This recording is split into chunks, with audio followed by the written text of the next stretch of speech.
आपण बघितलं असेल पाठीमागच्या काळामध्ये लोकसभेच्या निवडणुकांची आचारसंहिता, त्यानंतर विधान परिषदेच्या निवडणुकींची आचारसंहिता आणि आपल्याला माहिती आहे की ह्या 2-3 महिन्याच्या नंतर परत विधानसभेच्या निवडणुकांची आचारसंहिता प्रस्तावित आहे।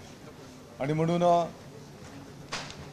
जिल्ह्याच्यासाठी जे काही नियतव्यय शासनाच्या वतीने मंजूर करण्यात आलेला आहे, सर्व जिल्ह्यातील सन्माननीय लोकप्रतिनिधी यांच्या उपस्थितीमध्ये आज डीपीडीसीची बैठक त्या ठिकाणी संपन्न झाली। साधारणपणे जिल्ह्यामध्ये झालेला पाऊस, झालेली पेरणी, बियाणे खतांची परिस्थिती, त्याच्यासोबतच पीक विमा योजना, टंचाई, दुष्काळाचं पाठीमागच्या काळातलं अनुदान यासह मग अनेक विषयांवर चर्चा त्या ठिकाणी संपन्न झालेली आहे। आणि जे मुद्दे पुढे आलेले आहेत त्या मुद्द्यांचं त्या विभागाने ताबडतोबीने कार्यवाही करावी अशा प्रकारची सूचना बैठकीमध्ये दिलेली आहे।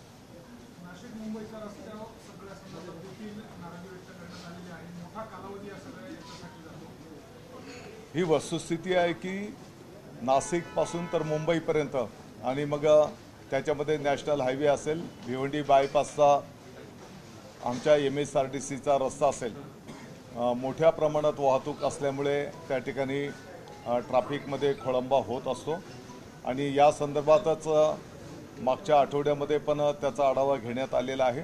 आणि उद्या सर्व विभागांची संबंधित बैठक माननीय उपमुख्यमंत्री महोदयांकडे त्या ठिकाणी लावण्यात आलेली आहे। आपण जर बघितलं तर भिवंडी बायपासला जे काही मोठ्या प्रमाणात गोडाऊन्स आहेत आणि ज्या गोडाऊनच्या माध्यमातून देश पातळीवरचं ट्रान्झॅक्शन त्या ठिकाणी होत असतं आणि म्हणून मोठमोठे कंटेनर्स त्या ठिकाणी असतात आणि याच्यामुळेही मोठ्या प्रमाणात ट्रॅफिक त्या ठिकाणी जाम होत असते। आणि मागच्या काळामध्ये ज्या पद्धतीने एक वेळेचं काही बंधन घालून उपाययोजना करण्यात आलेली होती, उद्याच्या बैठकीमध्ये या संदर्भातलं काही निर्णय करून ही ट्रॅफिक सुरळीत कशी होईल यावर मार्गक्रमण केलं जाईल।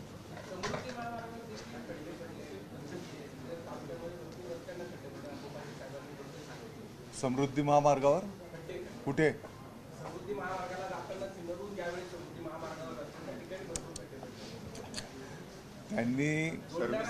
त्यांनी तुम्ही दहजा करू नका।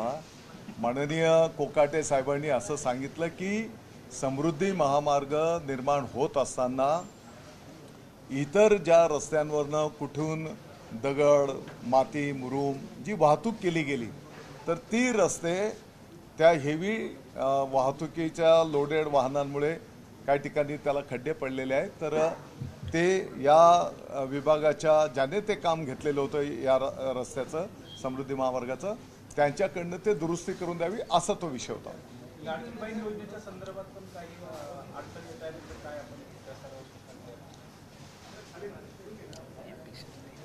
माननीय मुख्यमंत्री माझी लाडकी बहीण योजना की ज्या योजनेचं संपूर्ण महाराष्ट्राच्या माता भगिनींनी आणि संपूर्ण महाराष्ट्राने स्वागत केलेलं आहे, त्या योजनेमध्ये आता बऱ्यापैकी पहिल्या टप्प्यामध्ये तर थोडासा एकाच वेळेस त्याच्यावर लोड आलेला असल्यामुळे काही अडचणी होत्या। आता त्यातल्या त्यात सुरळीतपणे तो ॲप त्या ठिकाणी काम करतो आहे। तत्रात काही शंका आहेत। उदाहरणार्थ 4 चाकी वाहन आपण बोलतो तर 4 चाकी वाहनामध्ये ट्रॅक्टर वगळण्यात आलेले, परंतु एखादं काळी पिवळी टॅक्सी असेल किंबहुना एखादं शेतमाल वाहतूक करणारा जीप असेल तर यांना पण त्याच्यातनं एक्झाम्पशन आहे का, अशा काही किरकोळ गोष्टी आलेल्या आहेत। मला वाटतं की याचं निराकरण उद्या जाऊन आम्ही करून घेऊ।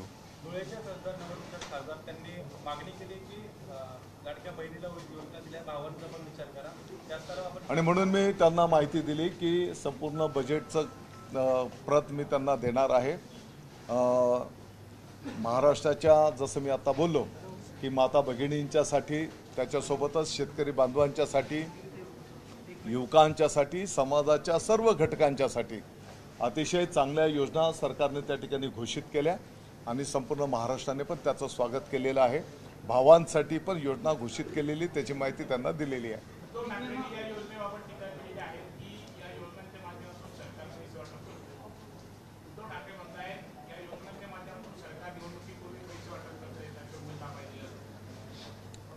जनता जनार्दन याचा निर्णय करेल,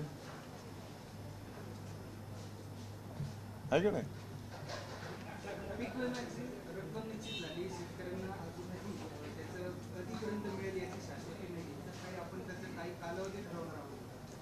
नाशिक जिल्ह्यामध्ये 5,80,000 शेतकऱ्यांनी पीक विम्यामध्ये सहभाग नोंदवला आणि 79 कोटी रुपये आतापर्यंत शेतकऱ्यांच्या खात्यावर पीक विम्याच्या माध्यमातून वर्ग करण्यात आलेले आहेत. पीक कापणी प्रयोगाच्या नंतर अंतिम जी आकडेवारी असते, साधारणतः आम्हाला अपेक्षा आहे की एवढ्या 15-20 तारखेपर्यंत त्याचा निर्णय विमा कंपनीने करून शेतकऱ्यांच्या खात्यावर ते पैसे वर्ग केले पाहिजे.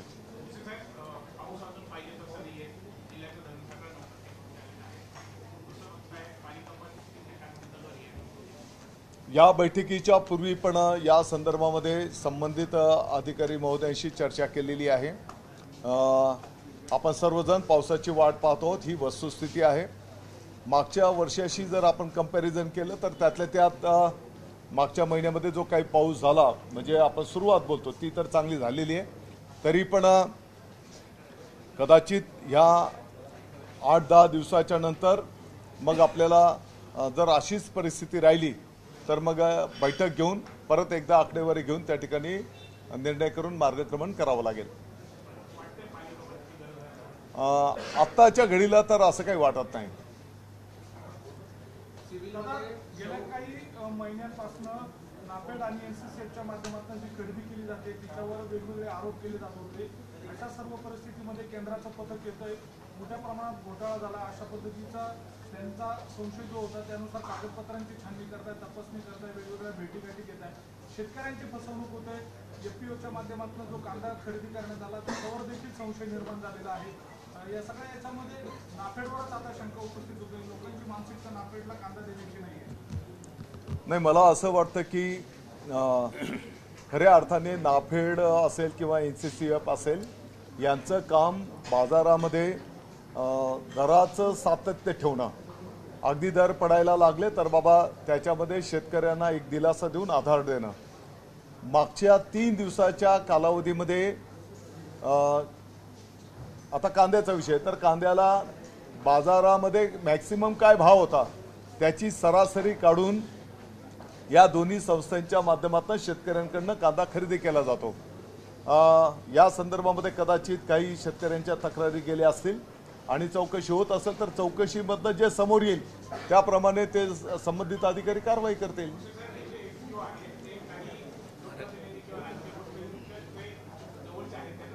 मला असं वाटतं की चौकशीमध्ये जे काही समोर येईल त्याप्रमाणे पुढची कारवाई होईल. संशय बघून एनसीसीएफनं खरेदीच थांबवली. जे लोकांनी कांदा खरेदी केला होता त्यांना पैसे देणे थांबवलेलं आहे. नाही, मला वाटतं की पूर्ण माहिती घेतल्याशिवाय वक्तव्य करणं मला उचित नाही.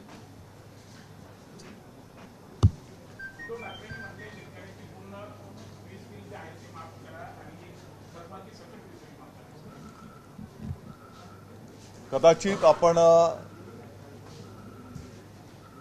जे काही बजेट घोषित झालेलं आहे ते जर आपण बघितलं तर आता शेतकऱ्यांकडनं वीज बिल घेतलं जाणार नाही, मागच्याही काळातलं घेतलं जाणार नाही आणि भविष्यामध्ये 7.5 हॉर्स पॉवर पर्यंतच्या वीज पंपाचं शेतकऱ्यांकडनं बिल घेतलं जाणार नाही.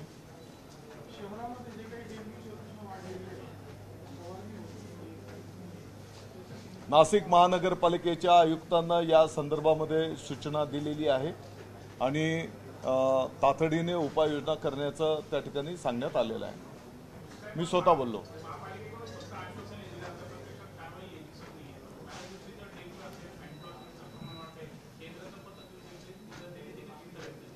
नाही, या 2 दिवसामध्ये तुम्हाला रिझल्ट दिसेल.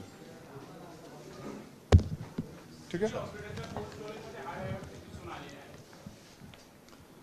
याही संदर्भामध्ये मी स्वतः सविस्तर माहिती घेतली आणि आपल्या माहितीकरता साधारणपणे कुठे कधी जे बेवारस प्रेत डेड बॉडी मिळून येते आणि पोलीस प्रशासनाच्या वतीने ती डेड बॉडी त्या पोस्टमॉर्टमच्या रूममध्ये ठेवली जाते। त्या पोस्टमॉर्टमच्या रूमचं ते जी काही कॅपॅसिटी आहे साधारणतः 72 तास ते त्याच्यामध्ये ते जे काही टेम्परेचर आहे त्या टेम्परेचरमध्ये मेंटेन करणं हे त्याचं काम आहे।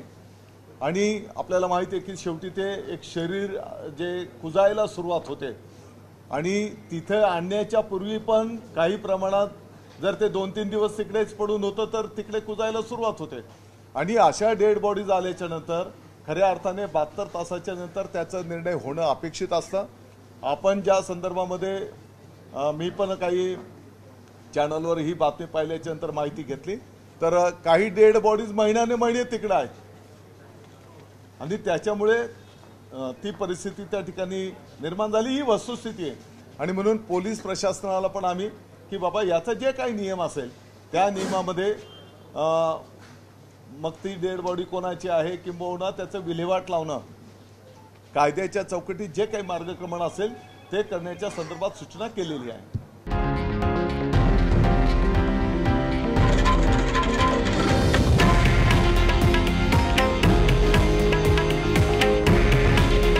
हे आहे देशातील नंबर 1 न्यूज नेटवर्क आणि आपण पाहत आहात TV9 मराठी। काळजी तुमची, हित महाराष्ट्राचं।